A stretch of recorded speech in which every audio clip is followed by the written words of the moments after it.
There's a funny story that's come with, actually it's not funny, it's pretty traumatic. The way mom was with being fearless, you got that, right? And I didn't get that part of her. You remember that time on Fullerton, we had some neighbors who lived above us. Mm-hmm.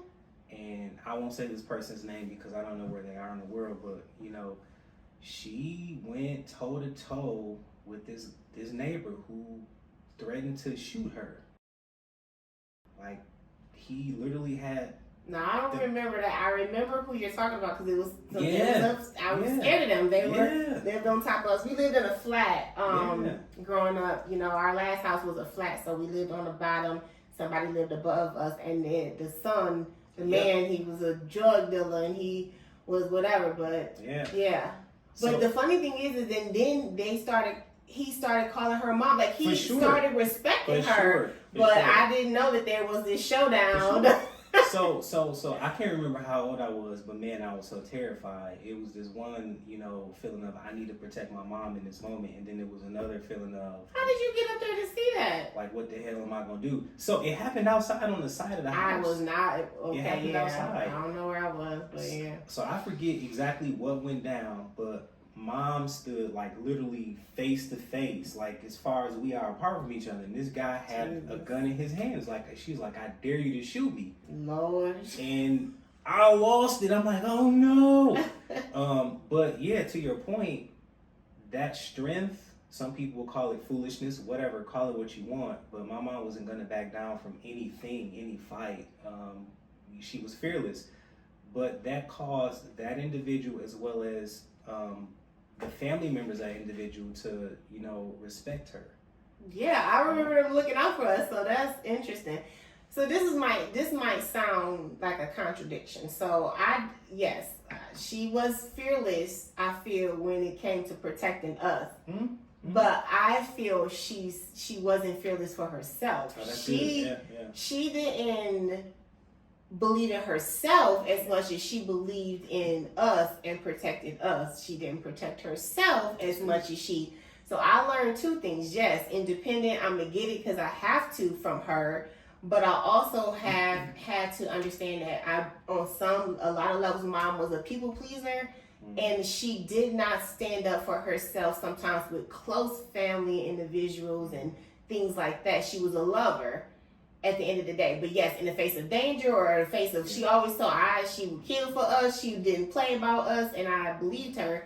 So it was just that interesting like dynamic there. But I think also they say children can be raised in the same household and have this different parents, like different realities and experiences with the parents. So what you got from her, I didn't, or whatever, vice versa. So it is a different experience. Plus you're a man, I'm a woman. So it's interesting to hear, and it sounds like you're more affected by not having the father figure piece, where I don't know that I am. I'm not saying I don't have daddy issues or whatever, but I don't really think about that much. I wish that I had a father figure, and I do know that it shows up in my life. Like, I'm sometimes uncomfortable or weird around men, meaning that I don't have a lot of, you know what I'm saying? Like, I don't have a lot of experience with men because I didn't have like a consistent father figure in the home like that. So my own father figure especially. So yeah, there's that too. So it's just interesting. Absolutely. Yeah. Oh yeah, so I can remember when I was in elementary, middle school, I would see quote unquote nuclear families, mom, dad, drop their son or daughter off, pick them up. And I always felt the way because that's not something I had. And I used to feel a way about it, but that was just, I call it the inner hater, that voice that says you can't, you won't, you're not good enough, you're not enough. For anyone who's listening, this is just encouragement that no matter what your family circumstance was, whether you had a mom or didn't, a father or didn't, there were definitely some strengths that came from that. You learned some things through that adversity that made you stronger in the person that you are today. And I just encourage people to not let their inner hater get active, because you're a strong person.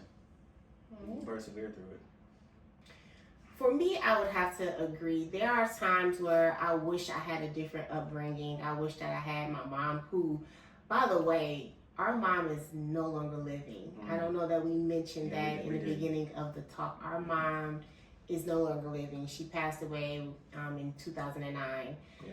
So there's that. There are times where I do feel hurt feelings around not having her, one, here, and also not having the mom dad upbringing that a lot of my friends have now to this day, not having those supports, call my mom, call my dad, go and see about them and things like that. Especially recently becoming a wife, my mom wasn't there with me. However, despite that, I should say, I had a lot of support. My aunties, my in-laws, I have friends that are like family members to me. So I would say for people who do struggle with that one parent household upbringing, the trauma that may have caused, and even if you're going through that now, if you are a young person experiencing that now, look for your outside resources, look for outside support. There is, family members that may step in, friends, that may step in, mentors. Pastor, mentors, people at your school, teachers, things like that. There are people that God will send your way to fill in those gaps. I'm not saying it will take it away or it will replace it, wholly, entirely, but He does send you individuals that can help you feel a little bit more supported in those different areas of life. So stay encouraged. And if you are dealing with this and it's taking a toll on you mentally, just the lack that you feel you experience, seek professional help. Go talk to somebody to help you work through these emotions and these feelings. Yeah, and shout out to all the aunts and uncles, the mentors who've filled in the gap or stood in the gap, rather, for those who may not have had a mom or a father. So. Absolutely. My aunts definitely stepped in when I needed them the most. So, yeah, God will send somebody. You just got to look and be open. All right. See you at the next one. See you next time.